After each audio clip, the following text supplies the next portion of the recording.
John Virgo was never just a snooker player, and he was never only a television commentator. He was a voice that guided millions through tense frames, a personality that brought warmth to living rooms, and a presence that helped define what modern snooker feels like.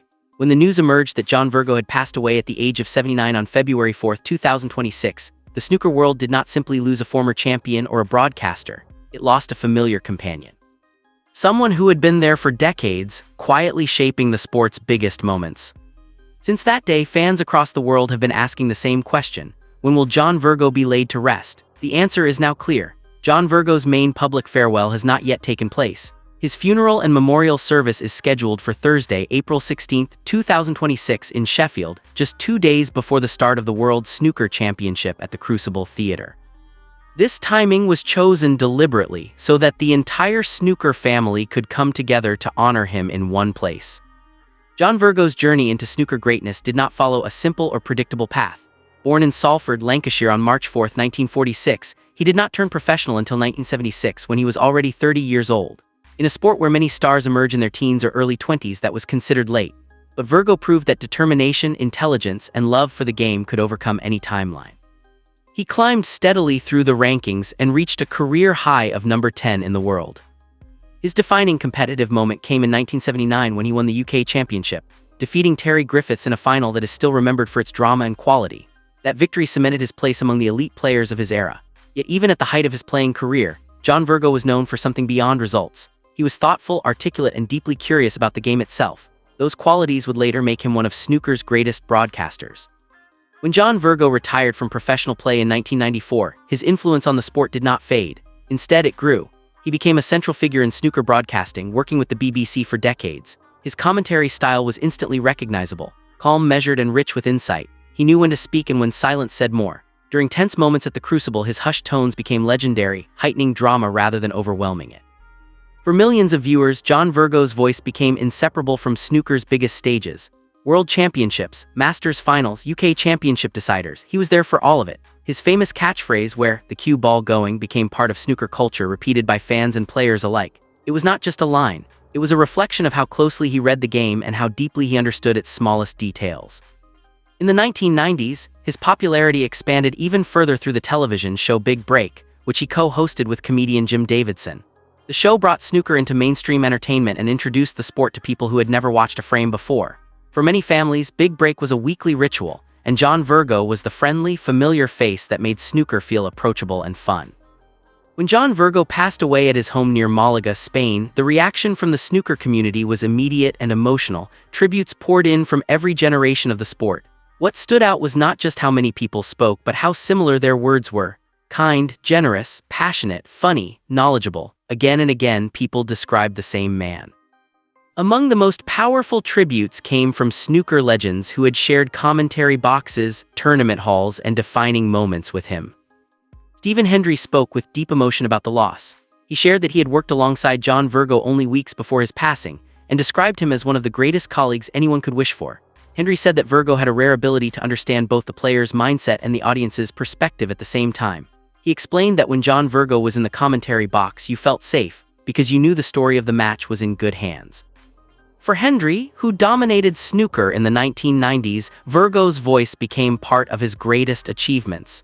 He said it would feel strange to return to the Crucible without hearing that familiar tone guiding viewers through the pressure of championship snooker. Mark Selby also paid tribute, calling John Virgo a huge character and a genuinely great man. Selby spoke about how much respect players had for Virgo, not just because of his playing past, but because he truly understood what it felt like to be out there under the lights. Selby said that Virgo never judged, never sensationalized mistakes, and always treated players with fairness and empathy. In a sport where pressure can be overwhelming, that respect meant everything. Ronnie O Sullivan described his heartbreak at hearing the news and spoke openly about the friendship they shared. Ronnie said that Virgo had always been supportive and encouraging, and that his presence around tournaments made the environment lighter. Jimmy White remembered Virgo's laughter and his ability to make even the most stressful days feel manageable. Shaun Murphy and Neil Robertson echoed those thoughts, describing him as someone who loved snooker with his whole heart and never forgot how lucky he was to be part of it. As these tributes continued, attention turned to how John Virgo's life would be honored. While a small, private family ceremony was planned earlier, the main public farewell that the snooker world is preparing for is the memorial service on April 16th. This service will take place at Sheffield Cathedral, in the city that has become synonymous with snooker's greatest moments. The choice of Sheffield is deeply symbolic. The World Snooker Championship, held at the Crucible Theatre, is the sport's most prestigious event. It is where legends are made and where John Virgo spent so many years commentating on history as it unfolded. By holding his memorial 2 days before the championship begins, the organizers ensured that past champions, current players, commentators, and officials would already be present in the city. The event is being organized by Ken Doherty along with respected broadcaster and master of ceremonies Rob Walker. Their intention was clear from the start. They wanted to create a celebration of life, not just a funeral. A moment where stories could be shared, laughter could sit alongside tears, and the entire snooker community could say goodbye together. Proceedings are scheduled to begin at 1 p.m. on Thursday, April 16th. Fans from across the country have been encouraged to attend Sheffield Cathedral to pay their respects. In a touching gesture, supporters have also been invited to send in their favorite John Virgo memories and stories.